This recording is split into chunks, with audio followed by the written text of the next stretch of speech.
नमस्कार दोस्तों, किस्से कहानियाँ में आपका स्वागत है। मैं रश्मि एक बार फिर से आपके सामने प्रस्तुत हूँ निर्मला का अगला भाग लेके।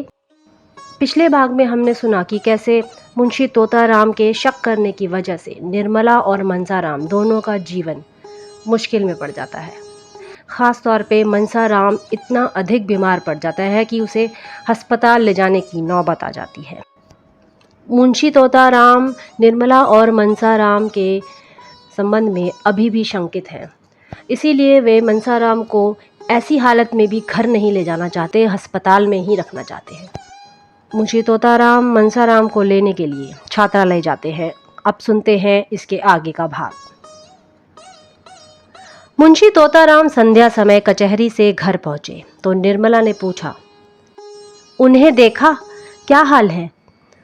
मुंशी जी ने देखा कि निर्मला के मुख पर नाम मात्र को भी शोक याचना का चिन्ह नहीं है। उसका बनाव सिंगार और दिनों से भी कुछ गाढ़ा हुआ है। मसलन वह गले का हार ना पहनती थी, पर आज वह भी गले में शोभा दे रहा था। झूमर से भी उसे बहुत अधिक प्रेम था। आज वह महीन रेशमी साड़ी के नीचे काले काले केशों के ऊपर फानूस के दीपक की भांति चमक रहा था। मुंशी जी ने मुंह फेर कर कहा, बीमार है, और क्या हाल बताऊं? निर्मला बोली, तुम तो उन्हें यहाँ लाने गए थे ना? मुंशी जी ने झुंझला कर कहा, वह नहीं आता तो क्या मैं उसे जबरदस्ती उठा लाता? कितना समझाया कि बेटा घर चलो, वहाँ तुम्हें कोई तकलीफ ना होगी, लेकिन घर का नाम सुनकर उसे जैसे दूना ज्वर चढ़ जाता। कहने लगा, मैं यहाँ मर जाऊंगा लेकिन घर ना जाऊंगा। आखिर मजबूर होकर अस्पताल पहुंचाया, और क्या करता।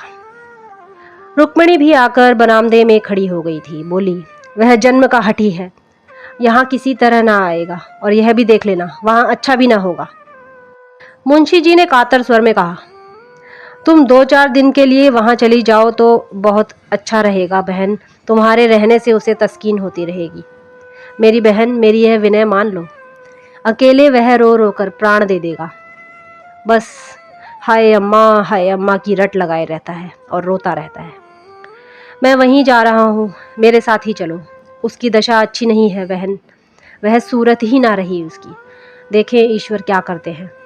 यह कहते कहते मुंशी जी की आंखों में आंसू बहने लगे, लेकिन रुक्मिणी अविचलित भाव से बोली, मैं जाने को तैयार हूँ। मेरे वहाँ रहने से अगर मेरे लाल के प्राण बच जाएं तो मैं सिर के बल दौड़ी जाऊँ, लेकिन मेरा कहना गिरह में बांध लो भैया, वहाँ वह अच्छा न होगा। मैं उसे खूब पहचानती हूँ, उसे कोई बीमारी नहीं है, केवल घर से निकाले जाने का शौक है। यही दुख ज्वर के रूप में प्रकट हुआ है। तुम एक नहीं लाख दवा कर लो, सिविल सर्जन को ही क्यों ना दिखा लाओ, उसे कोई दवा असर ना करेगी। मुंशी जी बोले, बहन उसे घर से निकाला किसने है? मैंने तो केवल उसकी पढ़ाई के ख्याल से ही उसे वहां भेजा था। रुक्मिणी बोली, तुमने चाहे जिस भी ख्याल से भेजा हो, लेकिन यह बात उसे लग गई है। मैं तो अब किसी गिनती में नहीं हूँ, मुझे किसी बात में बोलने का अधिकार जो नहीं। मालिक तुम, मालकिन तुम्हारी स्त्री, मैं तो केवल तुम्हारी रोटियों पर पड़ी हुई अभागिन विधवा हूँ। मेरी कौन सुनेगा और कौन परवाह करेगा? लेकिन बिना बोले रहा भी नहीं जाता। मनसा तभी अच्छा होगा जब घर आएगा, जब तुम्हारा हृदय वही हो जाएगा जो पहले था। यह कहकर रुक्मिणी वहां से चली गई। उनकी ज्योतिहीन पर अनुभवपूर्ण आंखों के सामने जो चरित्र हो रहे थे, उनका रहस्य वह खूब समझती थी, और उनका सारा क्रोध निरपराधनी निर्मला पर ही उतरता था। इस समय भी वह कहते कहते रुक गई कि जब तक यह लक्ष्मी इस घर में रहेगी, इस घर की दशा बिगड़ती ही जाएगी। उसको प्रकट रूप से ना कहने पर भी उसका आशय मुंशी जी से छिपा नहीं रहा। उनके चले जाने पर मुंशी जी ने सिर झुका लिया और सोचने लगे। उन्हें अपने ऊपर इस समय इतना क्रोध आ रहा था कि दीवार से सिर पटक कर प्राणों का अंत ही कर दे। उन्होंने क्यों विवाह किया था? विवाह करने की क्या जरूरत थी? ईश्वर ने उन्हें एक नहीं 3-3 पुत्र दिए थे। उनकी अवस्था भी 50 के लगभग पहुंच गई थी। फिर उन्होंने विवाह क्यों किया? क्या इसी बहाने ईश्वर को उनका सर्वनाश करना मंजूर था?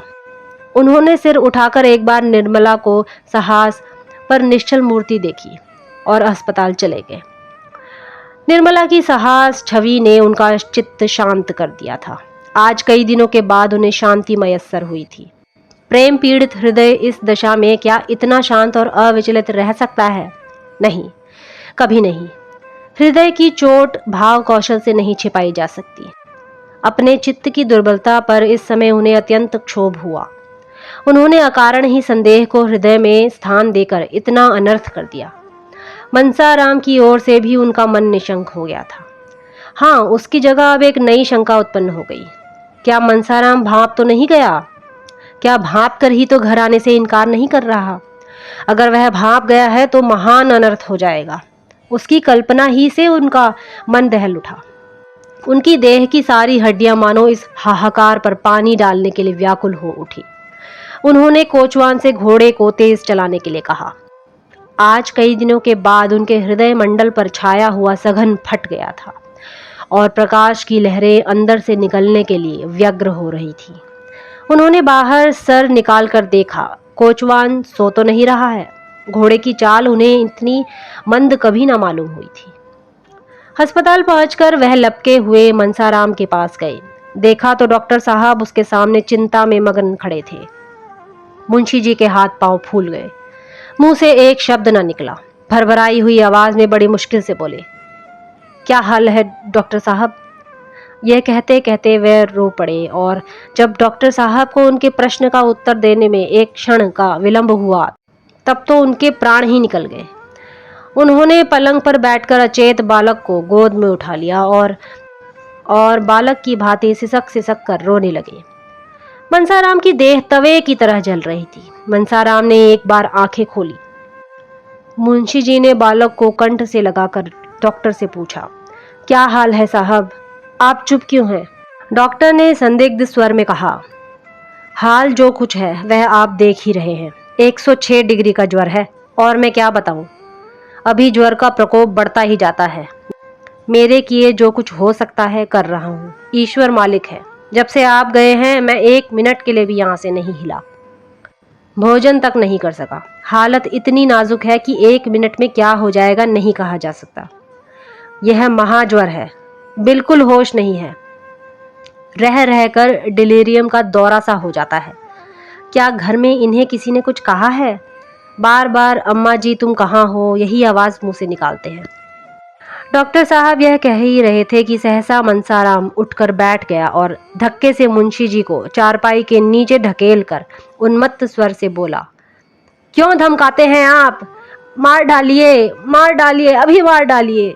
तलवार नहीं मिलती, रस्सी का फंदा है, या वह भी नहीं, मैं अपने गले में लगा लूंगा। हाय अम्मा जी तुम कहाँ हो? यह कहते कहते वह फिर से अचेत होकर गिर पड़ा। मुंशी जी एक क्षण तक मनसाराम की शिथिल मुद्रा की ओर व्यथित नेत्रों से ताकते रहे। फिर सहज उन्होंने डॉक्टर साहब का हाथ पकड़ लिया और अत्यंत दीनतापूर्ण आग्रह से बोले, डॉक्टर साहब इस लड़के को बचा लीजिए, ईश्वर के लिए बचा लीजिए, नहीं तो मेरा सर्वनाश हो जाएगा। मैं अमीर नहीं हूं लेकिन आप जो कुछ कहेंगे वह हाजिर कर दूंगा। इसे बचा लीजिए। आप बड़े से बड़े डॉक्टर को बुलाइए, उनकी राय लीजिए, मैं सब खर्च कर दूंगा। इसकी यह हालत अब नहीं देखी जाती। हाय मेरा होनहार बेटा। डॉक्टर साहब ने करुण स्वर में कहा, बाबू साहब मैं आपसे सत्य कह रहा हूं कि मैं इनके लिए अपनी तरफ से कोई बात उठा नहीं रखता हूं। अब आप दूसरे डॉक्टर से सलाह लेने को कहते हैं। अभी doctor Lahiri, doctor Bhatia, doctor Mathur को बुलाता हूँ, विनायक शास्त्री को भी बुलाए लेता हूँ, लेकिन मैं आपको व्यर्थ का आश्वासन नहीं देना चाहता। हालत नाजुक है। मुंशी जी ने रोते हुए कहा, नहीं डॉक्टर साहब यह शब्द मुंह से ना निकालिए। हाल इसके दुश्मनों का नाजुक हो, ईश्वर मुझ पर इतना कोप ना करेंगे। आप कलकत्ता और बंबई के डॉक्टरों को तारा दीजिए, मैं जिंदगी भर आपकी गुलामी करूंगा। यही मेरे कुल का दीपक है, यही मेरे जीवन का आधार है। मेरा हृदय फटा जा रहा है, कोई ऐसी दवा दीजिए जिससे इसे होश आ जाए। मैं जरा अपने कानों से उसकी बातें सुनूं, जाने उसे क्या कष्ट हो रहा है। हाय मेरा बच्चा। डॉक्टर बोले, आप जरा दिल को तस्कीन दीजिए। आप बुजुर्ग आदमी हैं, यो हाय हाय करने और डॉक्टरों की फौज जमा करने से कोई नतीजा ना निकलेगा। शांत होकर बैठिए, मैं शहर के लोगों को बुला रहा हूँ, देखिए क्या कहते हैं। आप तो खुद ही बदहवास हुए जाते हैं। मुंशी जी बोले, अच्छा डॉक्टर साहब, मैं अब ना बोलूँगा, ज़बान तक ना खोलूँगा। आप जो चाहें करें, बच्चा अब आपके हाथ में है। आप ही उसकी रक्षा कर सकते हैं। मैं इतना ही चाहता हूँ कि ज़रा इसे होश आ जाए, मुझे पहचान ले, मेरी बातें समझने लगे। क्या कोई ऐसी संजीवनी बूटी नहीं, मैं इससे दो चार बातें कर लेता। यह कहते कहते मुंशी जी आवेश में आकर मनसाराम से बोले, बेटा ज़रा आंखें खोलो, कैसा जी है? मैं तुम्हारे पास बैठा रो रहा हूँ, मुझे तुमसे कोई शिकायत नहीं है, मेरा दिल तुम्हारी ओर से साफ है। डॉक्टर बोले, फिर आपने अनर्गला बातें करनी शुरू की। अरे साहब, आप बच्चे नहीं हैं, बुजुर्ग हैं, ज़रा धैर्य से काम लीजिए। मुंशी जी बोले, अच्छा डॉक्टर साहब, अब ना बोलूँगा, खता हुई, आप जो चाहे कीजिए। मैंने सब कुछ आप पर छोड़ दिया। कोई ऐसा उपाय नहीं जिससे मैं इसे इतना समझा सकूं कि मेरा दिल साफ है? आप ही कह दीजिए डॉक्टर साहब, कह दीजिए, तुम्हारा अभागा पिता रो रहा है। उसका हृदय तुम्हारी तरफ से बिल्कुल साफ है। उसे कुछ भ्रम हुआ था, वह अब दूर हो गया। बस इतना ही कर दीजिए, मैं और कुछ नहीं चाहता। मैं चुपचाप बैठा हूँ, ज़बान को नहीं खोलता, लेकिन आप इतना ज़रूर कह दीजिए। डॉक्टर साहब बोले, ईश्वर के लिए बाबू साहब ज़रा सब्र कीजिए, वरना मुझे मजबूर होकर आपसे कहना पड़ेगा कि घर जाइए। मैं ज़रा दफ्तर में जाकर डॉक्टरों को खत लिख रहा हूँ, आप चुपचाप बैठे रहिएगा। निर्दयी डॉक्टर, जवान बेटे की यह दशा देखकर कौन पिता है जो धैर्य से काम लेगा? मुंशी जी बहुत गंभीर स्वभाव के मनुष्य थे। यह भी जानते थे कि इस वक्त हाय हाय मचाने से कोई नतीजा नहीं, लेकिन फिर भी इस समय शांत बैठना उनके लिए असंभव था। अगर दैव गति से यह बीमारी होती तो वह शांत रह सकते थे, दूसरों को समझा सकते थे, खुद डॉक्टरों को बुला सकते थे, लेकिन क्या यह जानकर भी धैर्य रख सकते थे कि यह सब आग मेरी ही लगाई हुई है? कोई पिता इतना वज्र हृदय हो सकता है? उनका रोम रोम इस समय उन्हें धिक्कार रहा था। उन्होंने सोचा, मुझे यह दुर्भावना उत्पन्न ही क्यों हुई? मैंने क्यों बिना किसी प्रत्यक्ष प्रमाण के ऐसी भीषण कल्पना कर डाली? अच्छा, मुझे उसकी दशा में क्या करना चाहिए था? जो कुछ उन्होंने किया उसके सिवा वह और क्या करते, इसका वे निश्चय ना कर सके। वास्तव में विवाह के बंधन में पड़ना ही अपने पैरों में कुल्हाड़ी मारना था। हाँ, यही सारे उपद्रव की जड़ है। मगर मैंने यह कोई अनोखी बात नहीं की। सभी स्त्री पुरुष विवाह करते हैं, उनका जीवन आनंद से कटता है। आनंद की इच्छा से ही तो हम विवाह करते हैं। मोहल्ले में सैकड़ों आदमियों ने दूसरी, तीसरी, चौथी, यहाँ तक कि 7वीं शादियां तक की हैं, और मुझसे भी अधिक अवस्था में। वह जब तक जिए आराम से ही जिए। यह भी नहीं हुआ कि सभी स्त्री से पहले मर गए हों। दुहाज तिहाज होने पर भी कितने ही फिर रंडुए हुए। अगर मेरी जैसी दशा सबकी होती तो विवाह का नाम ही कौन लेता? मेरे पिताजी ने 55वें वर्ष में विवाह किया था, और मेरे जन्म के समय उनकी अवस्था 60 से कम न थी। हाँ, इतनी बात जरूर है कि तब और अब में कुछ अंतर हो गया है। पहले स्त्रियां पढ़ी लिखी ना होती थीं, पति चाहे जैसा ही हो उसे पूज्य समझती थी। यह बात हो कि पुरुष सब कुछ देख पर भी बेहयाई से काम लेता हो, अवश्य यही बात है। जब युवक वृद्धा के साथ प्रसन्न नहीं रह सकता तो युवती क्यों किसी वृद्ध के साथ प्रसन्न रहने लगी? लेकिन मैं तो कुछ ऐसा बुढ़ा न था। मुझे देखकर कोई 40 से अधिक का ना बता सकता था। कुछ भी हो, जवानी ढल जाने पर जवान औरत से विवाह करके कुछ ना कुछ बेहयाई जरूर करनी पड़ती है, इसमें संदेह नहीं। स्त्री स्वभाव से लज्जाशील होती है, कुलटाओं की बात तो दूसरी है, पर साधारणतः स्त्री पुरुष से कहीं ज्यादा संयमशील होती है। जोड़ का पति पाकर वह चाहे पर पुरुष से हंसी दिल लगी कर ले, पर उसका मन शुद्ध रहता है। बेजोड़ विवाह हो जाने से वह चाहे किसी की ओर आंखें उठाकर ना देखे, पर उसका चित्त दुखी रहता है। वह पक्की दीवार है, उसमें सबरी का असर नहीं होता। यह कच्ची दीवार है और उसी वक्त तक खड़ी रहती है जब तक इस पर सबरी ना चलाई जाए। इन्हीं विचारों में पड़े पड़े मुंशी जी को एक झपकी आ गई। मन के भावों ने तत्काल स्वप्न का रूप धारण कर लिया। क्या देखते हैं कि उनकी पहली पत्नी मनसाराम के सामने खड़ी कह रही है, स्वामी, तुमने ये क्या किया? जिस बालक को मैंने अपना रक्त पिला पिला कर पाला, उसको तुमने इतनी निर्दयता से मार डाला। ऐसे आदर्श चरित्र बालक पर तुमने इतना घोर कलंक लगा दिया। अब बैठे क्या बिसुरते हो? तुमने उससे हाथ धो लिया, मैं तुम्हारे निर्दयी हाथों से छीनकर उसे अपने साथ लिए जाती हूँ। तुम तो इतने शक्की कभी न थे।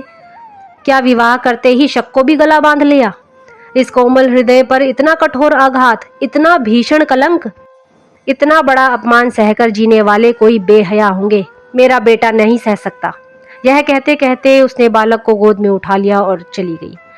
मुंशी जी ने रोते हुए उसकी गोद से मनसाराम को छीनने के लिए हाथ बढ़ाया तो आंखें खुल गई और डॉक्टर लाहिरी, डॉक्टर भाटिया आदि आधे दर्जन डॉक्टर उनके सामने खड़े दिखाई दिए।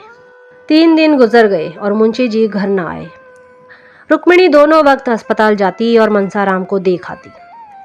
दोनों लड़के भी जाते थे, पर निर्मला कैसे जाती? उसके पैरों में तो बेड़ियां पड़ी हुई थी।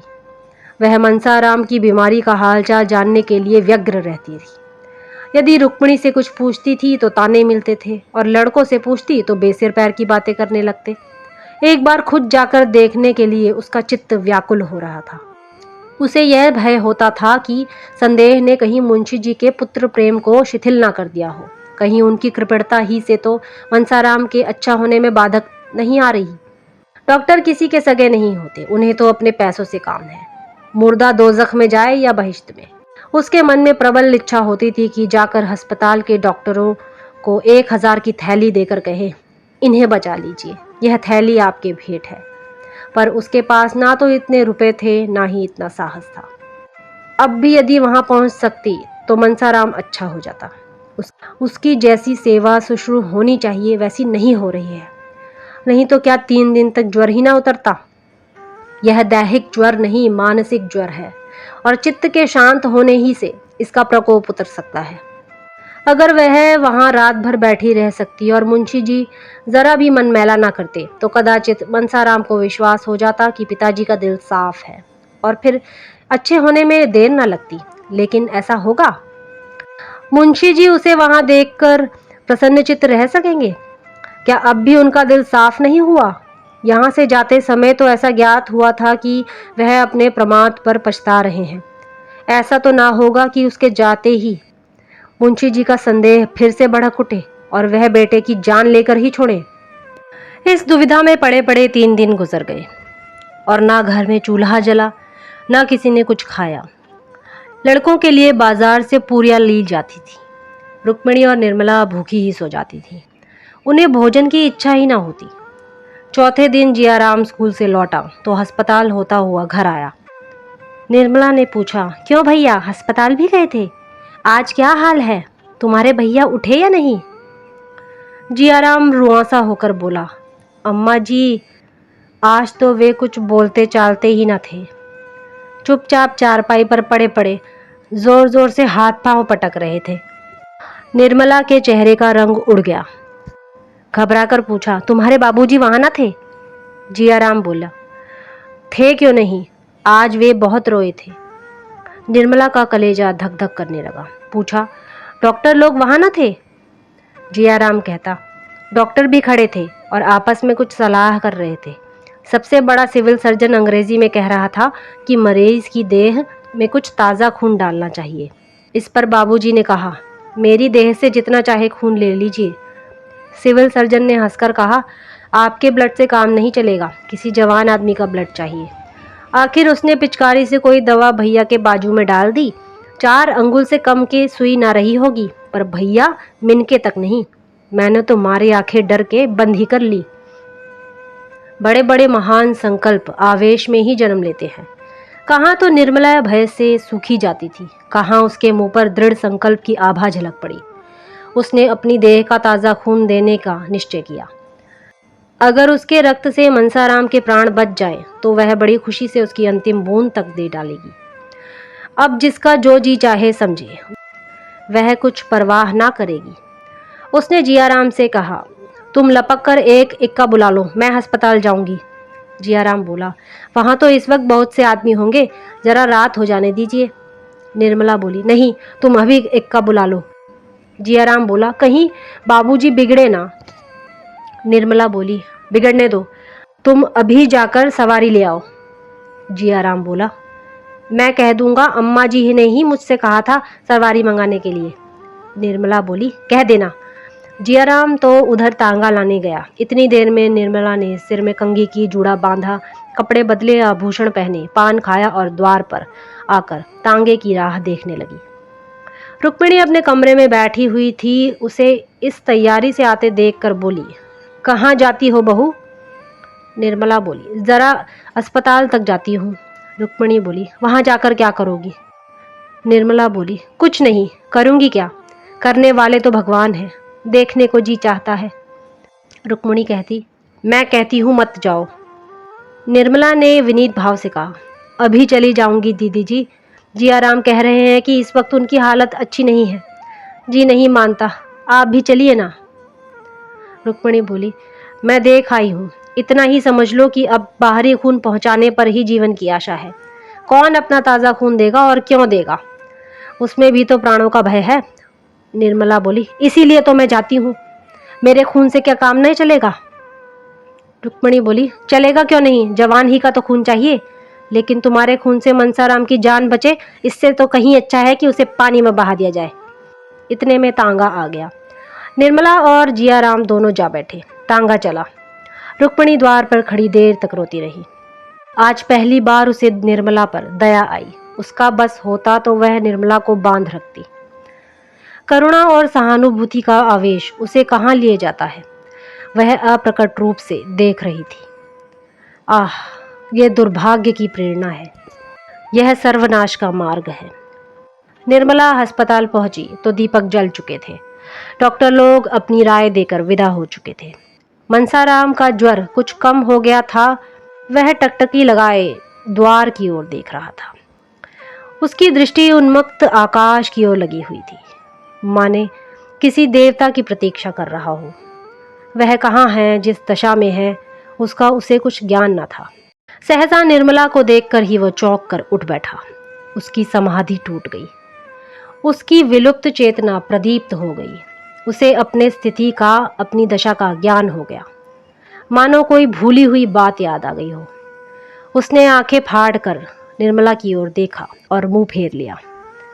एकाएक मुंशी जी तीव्र स्वर से बोले, तुम यहाँ क्या करने आई हो? निर्मला अवाक रह गई। वह बतलाए कि क्या करने आई है।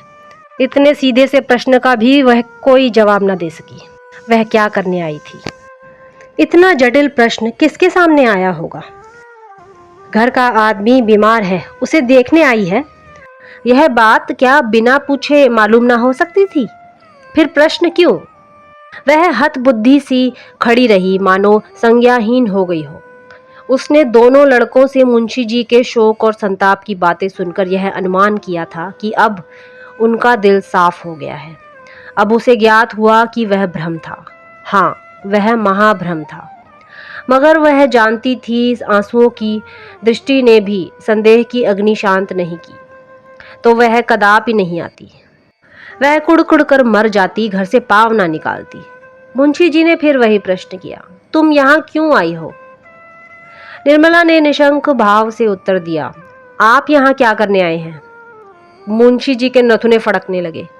वे झल्लाकर चारपाई से उठे और निर्मला का हाथ पकड़कर बोले, तुम्हारे यहाँ आने की कोई जरूरत नहीं, जब मैं बुलाऊं तब आना, समझ गई? अरे, यह क्या अनर्थ हुआ? मनसाराम, जो चारपाई से हिल भी न सकता था, उठकर खड़ा हो गया और निर्मला के पैरों पर गिरकर रोते हुए बोला, अम्मा जी, इस अभागे के लिए आपको व्यर्थ इतना कष्ट हुआ। मैं आपका स्नेह कभी भी ना भूलूंगा। ईश्वर से मेरी यही प्रार्थना है कि मेरा पुनर्जन्म आपके गर्भ से हो, जिससे मैं आपके ऋण से अऋण हो सकूं। ईश्वर जानता है, मैंने आपको विमाता नहीं समझा, मैं आपको अपनी माता समझता रहा। आपकी उम्र मुझसे बहुत ज्यादा ना हो, लेकिन आप मेरी माता के स्थान पर थीं और मैंने आपको सदैव इसी दृष्टि से देखा। अब नहीं बोला जाता अम्मा जी, क्षमा कीजिए, यह अंतिम भेंट है। निर्मला ने अश्रु प्रवाह को रोकते हुए कहा, तुम ऐसी बातें क्यों करते हो? 2-4 दिन में अच्छे हो जाओगे। मनसाराम ने क्षीण स्वर में कहा। अब जीने की इच्छा नहीं होती और ना अधिक बोलने की शक्ति है। ये कहते कहते मनसाराम अशक्त होकर वहीं जमीन पर लेट गया। निर्मला ने पति की ओर निर्भय नेत्रों से देखकर कहा, डॉक्टर ने क्या सलाह दी? मुंशी जी बोले, सब के सब भांग खा गए हैं, कहते हैं ताज़ा खून चाहिए। निर्मला बोली, ताज़ा खून मिल जाए तो प्राण रक्षा हो सकती है। मुंशी जी ने निर्मला की ओर तीव्र नेत्रों से देखकर कहा, मैं ईश्वर नहीं हूं और ना डॉक्टर ही कोई ईश्वर है। निर्मला बोली, ताज़ा खून तो ऐसी अलभ्य वस्तु नहीं है। मुंशी जी बोले, आकाश के तारे भी तो अलभ्य नहीं, मुंह के सामने खंदक क्या चीज़ है। निर्मला बोली, मैं अपना खून देने के लिए तैयार हूँ, डॉक्टर साहब को बुलाइए। मुंशी जी ने विस्मित होकर कहा, तुम? निर्मला बोली, हाँ, क्या मेरे खून से काम न चलेगा? मुंशी जी बोले, तुम अपना खून दोगी? नहीं, तुम्हारे खून की जरूरत नहीं, इसमें प्राणों का भय है। निर्मला बोली, मेरे प्राण और किस दिन काम आएंगे? मुंशी जी ने सजल नेत्र होकर कहा, नहीं निर्मला, उसका मूल्य अब मेरी निगाहों में बहुत बढ़ गया है। आज तक वह मेरे भोग की वस्तु थी, आज से यह मेरी भक्ति की वस्तु है। मैंने तुम्हारे साथ बड़ा अन्याय किया है, क्षमा करो। जो कुछ होना था हो गया, किसी की कुछ ना चली। डॉक्टर साहब निर्मला की देह से रक्त निकालने की चेष्टा कर ही रहे थे कि मनसाराम अपने उज्जवल चरित्र की अंतिम झलक दिखाकर इस ब्रह्मलोक से विदा हो गया। कदाचित इतनी देर तक उसके प्राण निर्मला ही की राह देख रहे थे। उसे निष्कलंक सिद्ध किए बिना वे देह कैसे त्याग देते? अब उनका उद्देश्य पूरा हो गया। मुंशी जी को निर्मला के निर्दोष होने का विश्वास हो गया। पर कब? जब हाथ से तीर निकल चुका था, जब मुसाफिर ने रकाब में पांव डाल लिया था। पुत्र शोक में मुंशी जी का जीवन भार स्वरूप हो गया। उस दिन से फिर उनके होठों पर हंसी ना आई। यह जीवन अब उन्हें व्यर्थ सा जान पड़ता था। कचहरी जाते, मगर मुकदमों की पैरवी करने के लिए नहीं, केवल दिल बहलाने के लिए घंटे 2 घंटे वहां से उकता कर चले आते। खाने बैठते तो कौर मुंह में न जाता। निर्मला अच्छी से अच्छी चीज पकाती, पर मुंशी जी 2-4 कौर से अधिक ना खा सकते। ऐसा जान पड़ता कि कौर मुंह से निगला न जाता है। मनसाराम के कमरे की ओर जाते ही उनका हृदय टूक टूक हो जाता था। जहां उनकी आशाओं का दीपक जलता रहता था, वहां अब अंधकार छाया हुआ था। उनके 2 पुत्र अब भी थे, लेकिन दूध देती हुई गाय मर गई तो बछिया का क्या भरोसा। जब फूलने फलने वाला वृक्ष गिर पड़ा, नन्हे नन्हे पौधों से क्या आशा। यूं तो जवान बूढ़े सभी मरते हैं, लेकिन दुख इस बात का था कि उन्होंने स्वयं अपने लड़के की जान ले ली। जिस दम बात याद आ जाती तो ऐसा मालूम होता था कि उनकी छाती फट जाएगी, मानो हृदय बाहर निकल पड़ेगा। निर्मला को पति से सच्ची सहानुभूति थी। जहां तक हो सकता था वह उनको प्रसन्न रखने की फिक्र करती थी और भूलकर भी पिछली बातें जबान पर न लाती थी। मुंशी जी उससे मनसाराम की कोई चर्चा करते शर्माते। उनकी कभी कभी ऐसी इच्छा होती कि एक बार निर्मला से अपने मन के सारे भाव खोलकर कह दूं, लेकिन लज्जा रोक लेती थी। इस भांति उन्हें सांत्वना भी ना मिलती थी, जो अपनी व्यथा कह डालने से, दूसरों को अपने गम में शरीक कर लेने से प्राप्त होती है। मवाद बाहर ना निकलकर अंदर ही अंदर अपना विष फैलाता जाता था। दिन दिन देह घुलती जाती थी। इधर कुछ दिनों से मुंशी जी और उन डॉक्टर साहब जिन्होंने मनसाराम की दवाई की थी याराना हो गया था। बेचारे कभी कभी आकर मुंशी जी को समझाया करते, कभी कभी अपने साथ हवा खिलाने के लिए खींच ले जाते। उनकी स्त्री भी 2-4 बार निर्मला से मिलने आई थी। निर्मला भी कई बार उनके घर गई थी, मगर वहां से जब लौटती तो कई दिन तक उदास रहती। उस दंपति का सुखमय जीवन देखकर उसे अपनी दशा पर दुख हुए बिना ना रहता था। डॉक्टर साहब को कुल 200 रुपए मिलते थे, पर इतने में ही दोनों आनंद से जीवन व्यतीत करते थे। घर में केवल एक मेहरी थी। गृहस्थी का बहुत सा काम स्त्री को अपने ही हाथों से करना पड़ता था। गहने भी उसकी देह पर बहुत कम थे। पर उन दोनों में वह प्रेम था जो धन की तृण के बराबर प्रवाह नहीं करता। पुरुष को देखकर स्त्री का चेहरा खिल उठता था, स्त्री को देखकर पुरुष निहाल हो जाता था। निर्मला के घर में धन इससे कहीं अधिक था। आभूषणों से उसकी देह फटी पड़ती थी। घर का कोई काम उसे अपने हाथ से न करना पड़ता था। पर निर्मला संपन्न होने पर भी अधिक दुखी थी और सुधा विपन्न होने पर भी सुखी। सुधा के पास कोई ऐसी वस्तु थी जो निर्मला के पास न थी, जिसके सामने उसे अपना वैभव तुच्छ जान पड़ता था। यहाँ तक कि वह सुधा के घर गहने पहनकर जाते शर्माती थी। एक दिन निर्मला डॉक्टर साहब के घर गई तो उसे बहुत उदास देखकर सुधा ने पूछा, बहन आज बहुत उदास हो, वकील साहब की तबीयत तो अच्छी है ना? निर्मला बोली, क्या कहूँ सुधा, उनकी दशा दिन ब दिन खराब होती जाती है। कुछ कहते नहीं बनता, ना जाने ईश्वर को क्या मंजूर है। सुधा बोली, हमारे बाबूजी तो कहते हैं कि उन्हें कहीं जलवायु बदलने के लिए जाना जरूरी है, नहीं तो कोई भयंकर रोग खड़ा हो जाएगा। कई बार वकील साहब से भी कह चुके हैं, पर वह यही कह दिया करते हैं कि मैं तो बहुत अच्छी तरह से हूँ, मुझे कोई शिकायत नहीं। आज तुम कहना। निर्मला बोली, जब डॉक्टर साहब की नहीं सुनी तो मेरी क्या सुनेंगे? यह कहते कहते निर्मला की आंखें डबडबा गईं और जो शंका इधर महीनों से उसके हृदय को विकल करती रहती थी, उसके मुंह से निकल पड़ी। अब तक उसने उस शंका को छिपाया था, पर अब ना छिपा सकी। बोली, बहन मुझे लक्षण कुछ अच्छे नहीं मालूम होते, देखें भगवान क्या करते हैं। सुधा बोली, तुम आज उनसे खूब जोर से कह देना कि कहीं जलवायु बदलने चाहिए। 2-4 महीने बाहर रहने से बहुत सी बातें भूली जाएंगी। मैं तो समझती हूँ शायद मकान बदलने से भी उनका शौक कुछ कम हो जाए। तुम कहीं बाहर जा भी नहीं सकोगी। यह कौन सा महीना है? निर्मला बोली, 8वां महीना बीत रहा है। यह चिंता तो मुझे और भी मारे डालती है। मैंने तो इसके लिए ईश्वर से कभी प्रार्थना ना की थी।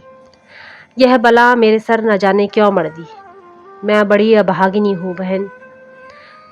विवाह के 1 महीने पहले पिताजी का देहांत हो गया। उनके मरते ही मेरे सर शनिचर सवार हुए। जहाँ पहले विवाह की बातचीत पक्की हुई थी, उन लोगों ने आंखें फेर ली। बेचारी अम्मा को हार कर मेरा विवाह यहाँ करना पड़ा। अब छोटी बहन का विवाह होने वाला है, देखें उसकी नाव किस घट जाती है। सुधा बोली, जहाँ पहले विवाह की बातचीत हुई थी, उन लोगों ने इनकार क्यों कर दिया? निर्मला बोली, ये तो वे ही जाने। पिताजी ना रहे तो सोने की गठरी कौन देता? सुधा बोली, यह तो नीचता है। कहाँ के रहने वाले थे? निर्मला बोली, लखनऊ के। नाम तो याद नहीं, आबकारी के कोई बड़े अफसर थे। सुधा ने गंभीर भाव से पूछा, और उनका लड़का करता क्या था? निर्मला बोली, कुछ नहीं, कहीं पढ़ता था, पर बड़ा होनहार था। सुधा ने सिर नीचा करके कहा, उसने अपने पिता से कुछ ना कहा था? वह तो जवान था, अपने बाप को दबा ना सकता था। निर्मला बोली, अब ये मैं क्या जानूं बहन, सोने की गठरी किसे प्यारी नहीं होती। जो पंडित मेरे यहाँ से संदेशा लेकर गया था, उसने तो कहा था कि लड़का ही इनकार कर रहा है। लड़के की माँ अलबत्ता देवी थी। उसने पुत्र और पति दोनों ही को समझाया, पर उसकी कुछ ना चली। सुधा बोली, मैं तो उस लड़के को पाती तो खूब आड़े हाथों लेती। निर्मला बोली, मेरे भाग्य में जो लिखा था वह हो चुका। बेचारी कृष्णा पर न जाने क्या बीतेगी। संध्या समय निर्मला के जाने के बाद जब डॉक्टर साहब बाहर से आए तो सुधा ने कहा, क्यों जी, तुम उस आदमी को क्या कहोगे जो एक जगह विवाह ठीक कर लेने के बाद भी फिर लोभवश किसी दूसरी जगह कर ले? डॉक्टर साहब ने स्त्री की ओर कौतूहल से देखकर कहा, ऐसा नहीं करना चाहिए। और क्या? सुधा बोली, ये क्यों नहीं कहते कि ये घोर नीचता है, पहले सिरे का कमीनापन है। डॉक्टर साहब बोले, हाँ, यह कह देने से मुझे इनकार नहीं। सुधा बोली, किसका अपराध बड़ा है, वर का या वर के पिता का? डॉक्टर साहब की समझ में अभी तक नहीं आया कि सुधा के इन प्रश्नों का आशय क्या है। विस्मय से बोले, जैसी स्थिति हो, अगर वह पिता के अधीन हो तो पिता का ही अपराध समझो।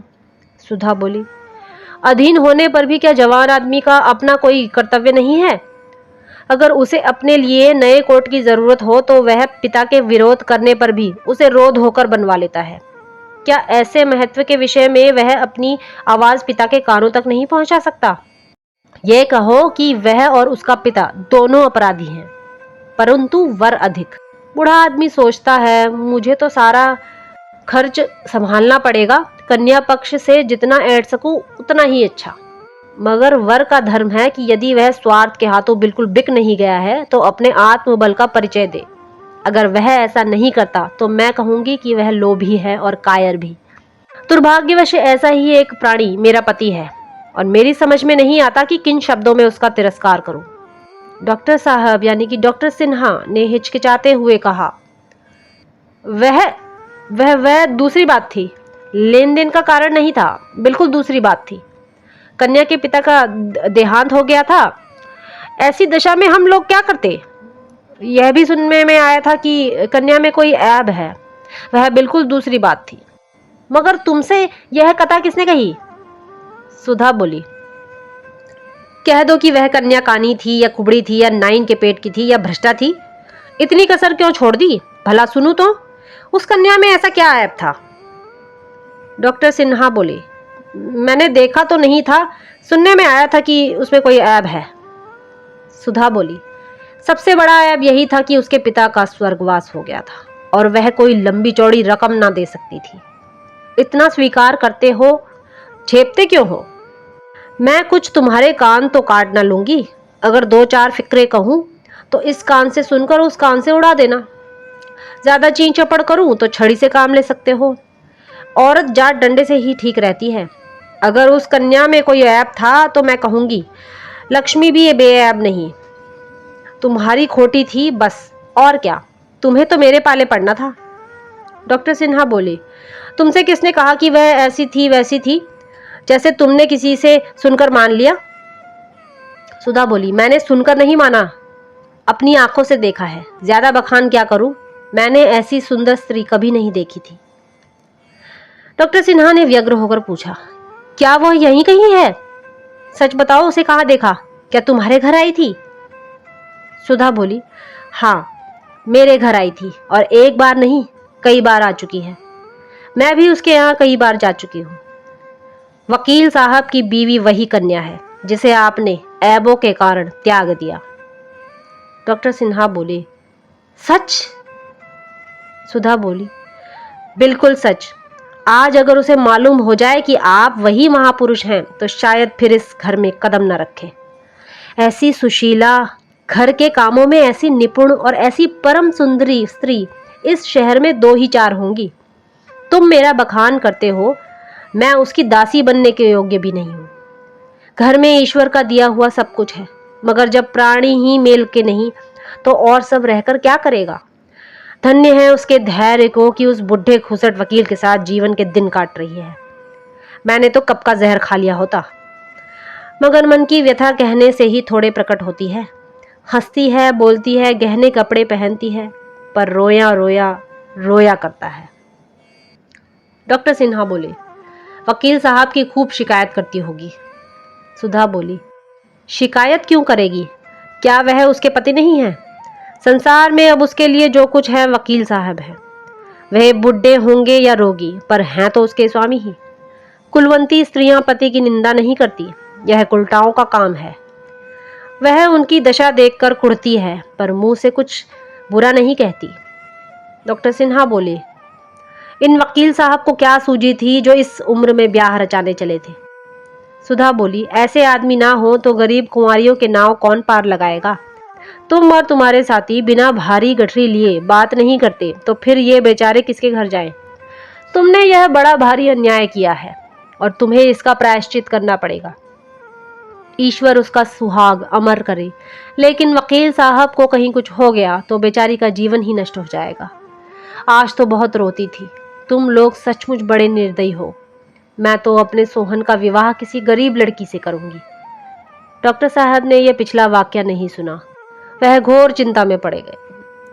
उनके मन में यह प्रश्न उठ उठकर उन्हें विकल करने लगा, कहीं वकील साहब को कुछ हो गया तो? आज उन्हें अपने स्वार्थ का भयंकर स्वरूप दिखाई दिया। वास्तव में यह उन्हीं का अपराध था। अगर उन्होंने पिता से जोर देकर कहा होता कि मैं और कहीं विवाह ना करूंगा, तो क्या वह उनकी इच्छा के विरुद्ध उनका विवाह कर देते? सहसा सुधा ने कहा, कहो तो कल निर्मला से तुम्हारी मुलाकात करा दूं? वह भी जरा तुम्हारी सूरत देख ले। वह कुछ बोलेगी तो नहीं, पर कदाचित एक दृष्टि से वह तुम्हारा इतना तिरस्कार कर देगी जिसे तुम कभी ना भूल सकोगे। बोलो, कल मिला दूं? तुम्हारा बहुत संक्षिप्त परिचय भी करा दूंगी। डॉक्टर सिन्हा ने कहा, नहीं सुधा, तुम्हारे हाथ जोड़ता हूं, कहीं ऐसा गजब ना करना, नहीं तो सच कहता हूं घर छोड़कर भाग जाऊंगा। सुधा बोली, जो कांटा बोया है उसका फल खाते क्यों इतना डरते हो? जिसकी गर्दन पर कटार चलाई है जरा उसे तड़पते भी तो देखो। मेरे दादाजी ने 5,000 दिए थे ना, अभी छोटे भाई के विवाह में 5-6 हजार और मिल जाएंगे, फिर तो तुम्हारे बराबर धनी संसार में कोई दूसरा ना होगा। 11,000 बहुत होते हैं। बाप रे बाप, 11,000! उठा उठा कर रखने लगे तो महीने लग जाएं। अगर लड़के उड़ाने लगे तो पीढ़ियों तक चले। कहीं से बात हो रही है या नहीं? इस परिहास से डॉक्टर साहब इतना झेपे कि सिर तक न उठा सके। उनका सारा वाक चातुर्य गायब हो गया। नन्हा सा मुंह निकल आया, मानो मार पड़ गई हो। इसी वक्त किसी ने डॉक्टर साहब को बाहर से पुकारा। बेचारे जान लेकर भागे। स्त्री कितनी परिहास कुशल होती है, आज इसका परिचय भी मिल गया। रात को डॉक्टर साहब शयन करते हुए सुधा से बोले, निर्मला की तो कोई बहन है ना? सुधा बोली, हाँ, आज उसी की चर्चा तो करती थी। इसकी चिंता अभी से सवार हो रही है। अपने ऊपर तो जो कुछ बीतना था बीत चुका। बहन की फिक्र में पड़ी हुई थी। माँ के पास तो अब और कुछ रहा भी नहीं। मजबूरन किसी ऐसे ही बूढ़े बाबा के गले वह भी मर दी जाएगी। डॉक्टर सिन्हा बोले, निर्मला तो अपनी माँ की मदद कर सकती है। सुधा ने तीक्ष्ण स्वर में कहा, तुम भी कभी कभी बिल्कुल बेसिर पैर की बातें करने लगते हो। निर्मला बहुत करेगी तो 200-400 रुपए दे देगी, और क्या कर सकती है? वकील साहब का यह हाल हो रहा है, उसे अभी पहाड़ सी उम्र काटनी है, फिर कौन जाने उनके घर का क्या हाल है। इधर 6 महीने से बेचारे घर बैठे हैं। रुपए आकाश से थोड़े ही बरसते हैं। 10-20 हजार होंगे भी तो बैंक में होंगे। कुछ निर्मला के पास तो रखे ना होंगे। हमारा 200 रुपये महीने का खर्च है, तो क्या इनका 400 रुपये महीने का भी ना होगा? सुधा को तो नींद आ गई, पर डॉक्टर साहब बहुत देर तक करवट बदलते रहे। फिर कुछ सोचकर उठे और मेज पर बैठकर एक पत्र लिखने लगे। तो ये था निर्मला का 8वां भाग। मिलते हैं अगले भाग में, तब तक के लिए नमस्कार।